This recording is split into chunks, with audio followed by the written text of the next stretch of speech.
guys, and welcome back to another FPV guide video. Today we're going to be looking at teeny little micro, ultra super small FPV aircrafts. And when I say small, I'm not talking about small as in my mini FPV quad. No, because mini is actually big by today's standards. And the real problem with minis, these are basically racing aircraft. They go crazy, blistering fast, and they're super fun to fly, but they're also powerful.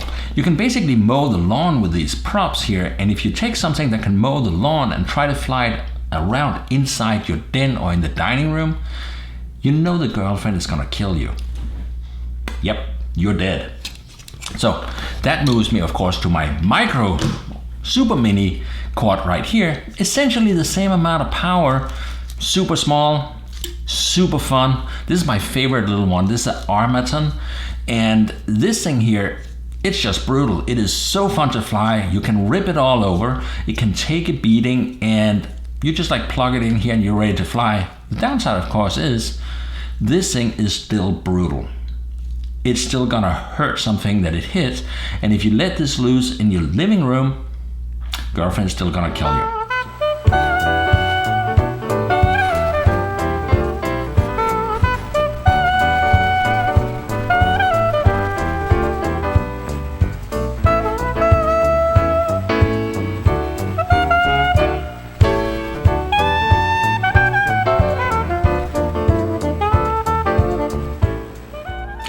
This is what I'm talking about, the Inductrix FPV from HorizonHobby.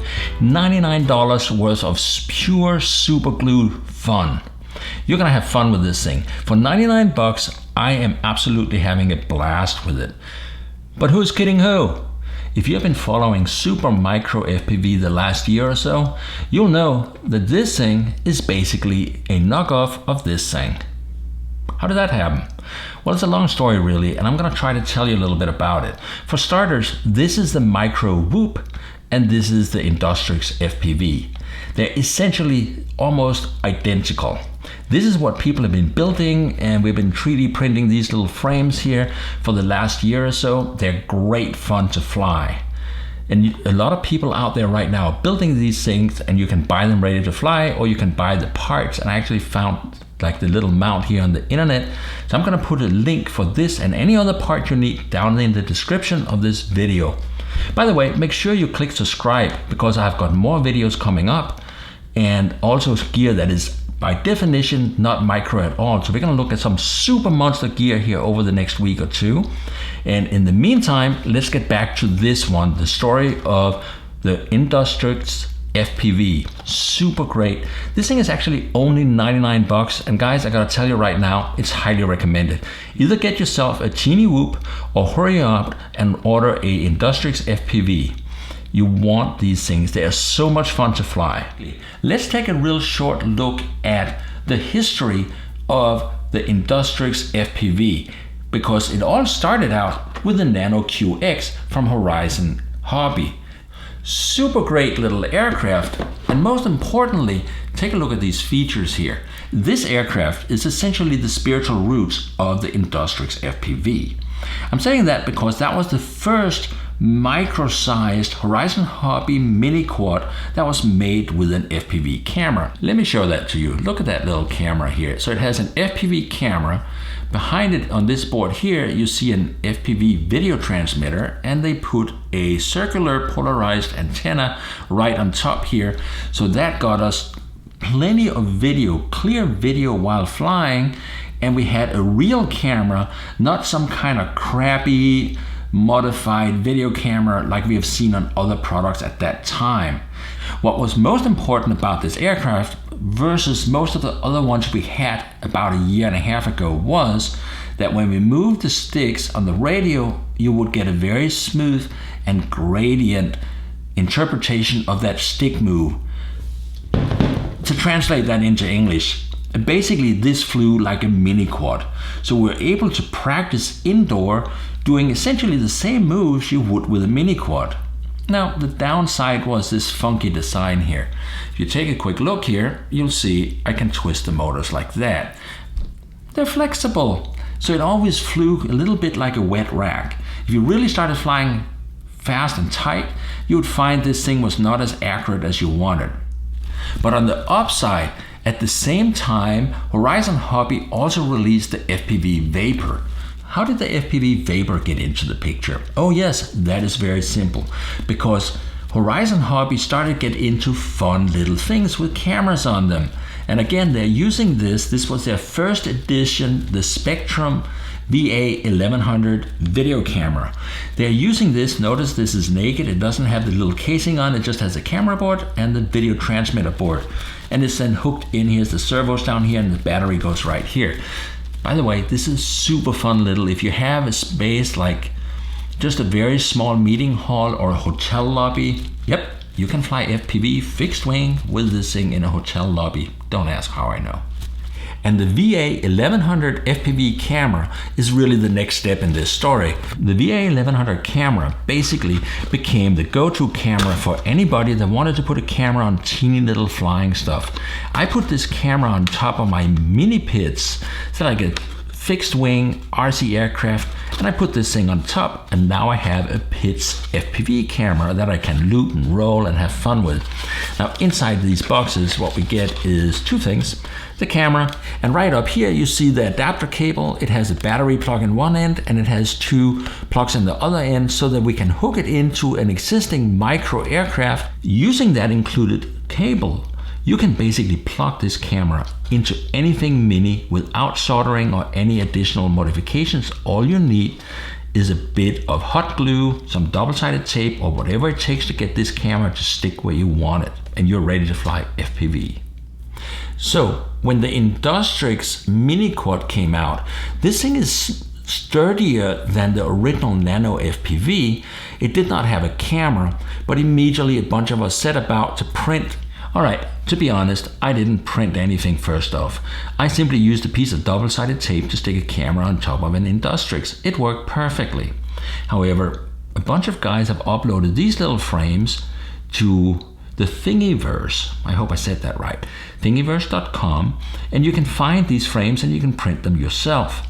You can also grab a frame of Amazon or anywhere on the internet, and you install it in a matter of 30 seconds by pulling out these three screws, putting the frame back on, and here's the camera. You just can pull the camera out and you just plug the camera right in here.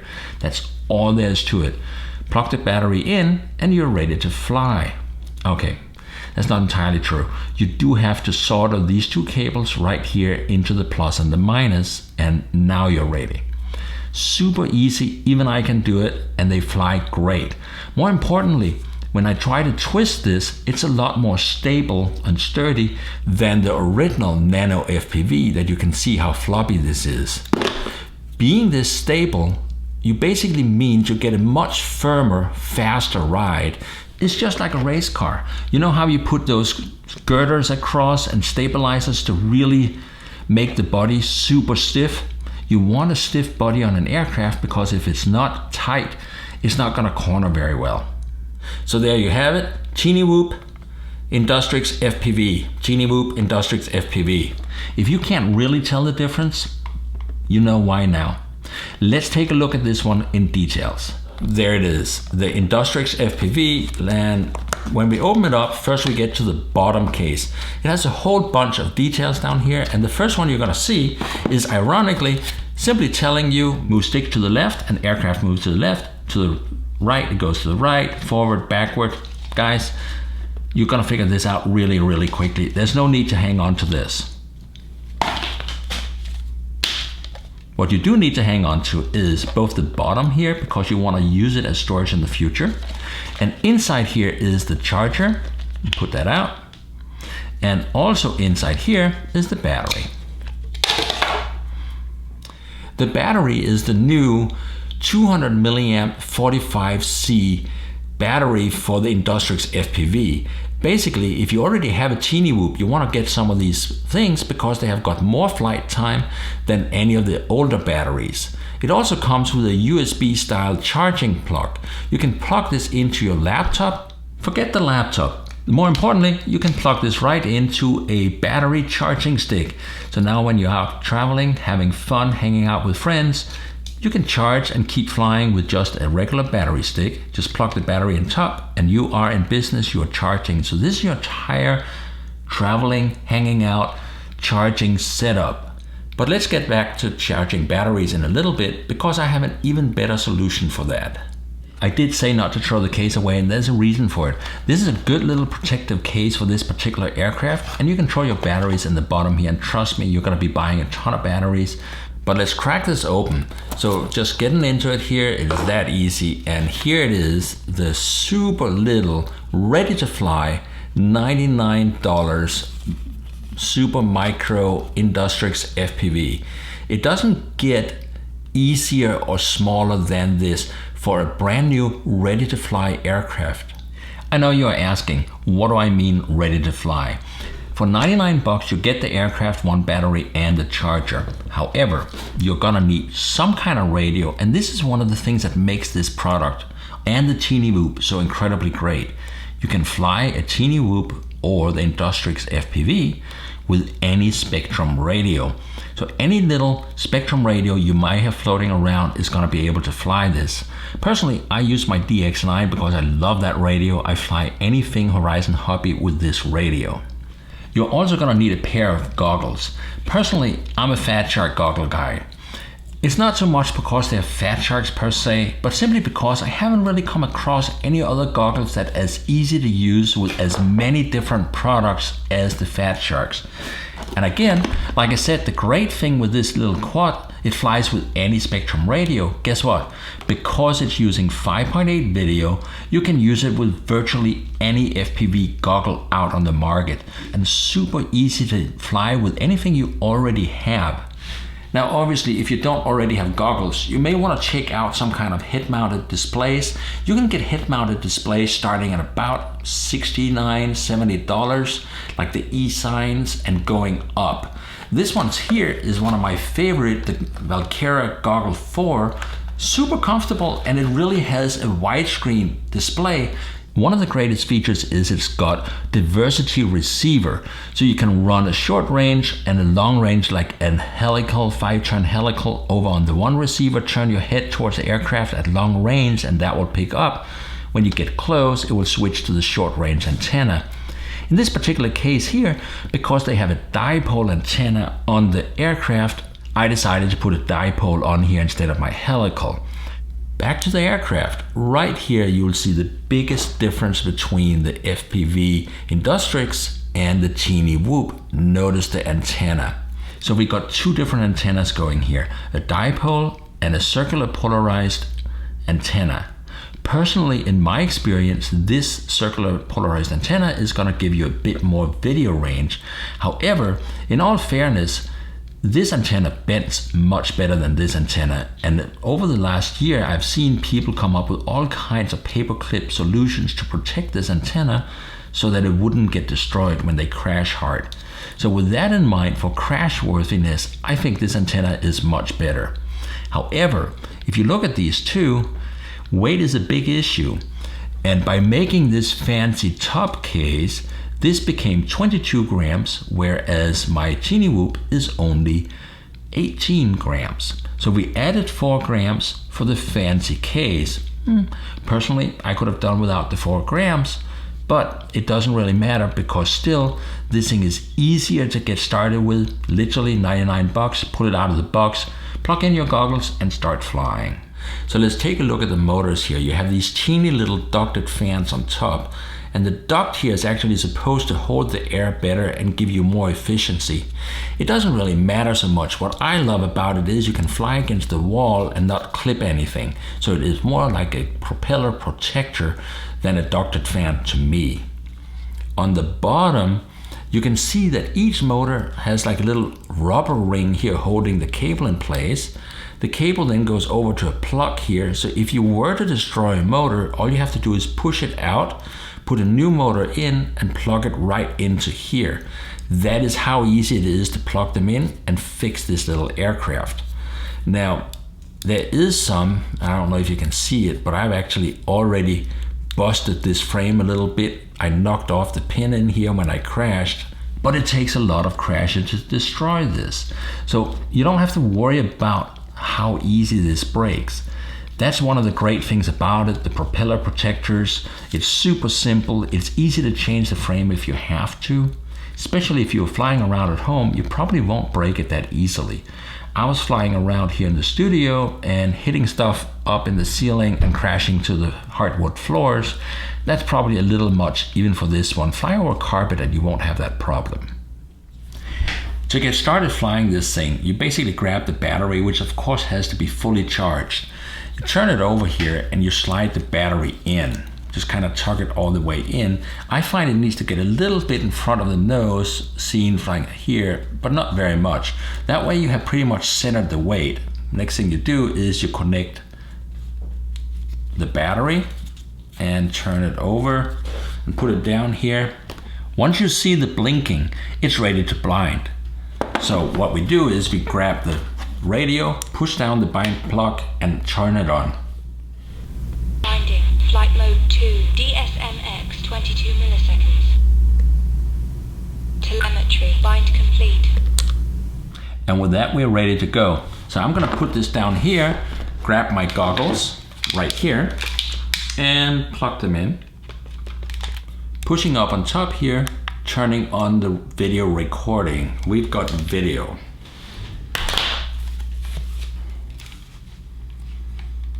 All right, and we can see there's another aircraft on the launch pad in front of us. Let's move that.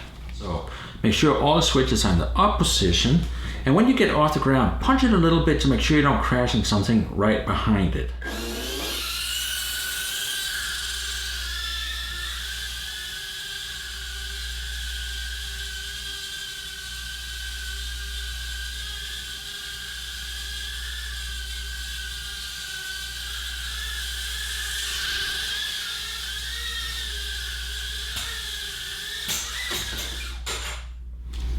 Oops, that didn't go so well. Oh, good grief. I was planning this elegant fly around the room and I was gonna come back here and do like a movie landing and look all kinds of cool. Obviously, I'm eating humble pie big way today. Now, on the upside, guys, this is the most fun you can have flying a micro FPV. And it's a lot different than flying FPV simulators on your laptop, just simply because reality always bites.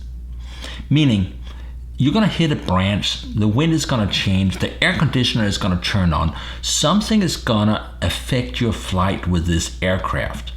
Flying the real aircraft where the weight affects how you slide, etc., is gonna teach you stick skills that you simply are not gonna get quite the same flying on the FPV simulator on the laptop. So to just fly, practice your stick skills, there's really nothing cooler than a TinyWhoop or an Inductrix FPV. Now, as I mentioned, the TinyWhoop is 18 grams, the Inductrix FPV is 22 grams, so you may get a little more aggression and fun out of the TinyWhoop, but either way, they cost about the same, and basically you're looking at $99 for the Inductrix FPV. If you buy the TinyWhoop, it's about $50 for the aircraft, which is the Inductrix, and then you need the camera, which is also about $50, plus you need to either print yourself a little mount here, or you need to buy one off the web for like $3 to $10, depending where you get it. You can of course print it yourself, or you could also just use hot glue or double-sided tape. It'll all work. Now I mentioned we're gonna come back to the battery. On the underside here, you can see the battery. It sits through this little loop here. I'm gonna pull that out, and to charge it, of course, we have the USB charger that was included in the kit, and we can plug it in like this. But of course, that's not exactly how you play. If you're anything like me, one battery is just not enough. So make sure you pick up some extra batteries from the website. And these ones here are some old ones. I bought a bunch of these a long time ago. They're 150 milliamp. You don't want that. You want to get the 200 milliamp batteries. They're gonna give you about 15 to 20% more flight time, and you want it because these batteries still, with these teeny little aircraft, only gets to about 3 to 4 minutes of flying, depending how you fly, of course. So get some of these, get the 200 milliamp 45Cs, do not get the ones with less than 45Cs. And if you shop around on the internet, you can also find some batteries with even more than 200 milliamp. But back to charging. This is your ticket. This is the E-Flight charger, and it has 4 bays up here. It takes a handful of D cells inside, and basically what you do is you take your battery here, you pull out one that's ready and plug the empty one in. See, the battery charging light just came on. You are now charging. This takes the same time to charge your batteries as the little included battery charger, but you can charge 4 at a time. It's brilliant because it runs off batteries, like the big D cells. I just basically toss this in the back of my car, and when I hang out with friends and we start flying TinyWhoops, this is my ticket for having batteries ready to go. Of course, I start out with 4 or 5 ready to go batteries, and as I go through those, I plug them back in here, and they start popping up and be ready as I burn out the first ones. So this is probably the one accessory you may want to consider. I suggest getting the big charging pack. You need the Inductrix FPV. You need your goggles. And you need a Spectrum radio. With this, you are fully ready to start practicing FPV. And these aircrafts, unlike a lot of other micro units, are gonna fly much more like the real thing. That's why the TinyWhoop and very likely the Inductrix FPV are gonna get so popular, because they fly like the real thing, meaning all the practice you get with the radio flying this thing translates directly to one of the real bad boys that you want to fly and race your friends with. Indoor practice, outdoor serious fun. Brutal stuff, indoor safety. It will not kill your cat, and it's not going to piss off your girlfriend. Not too much anyway.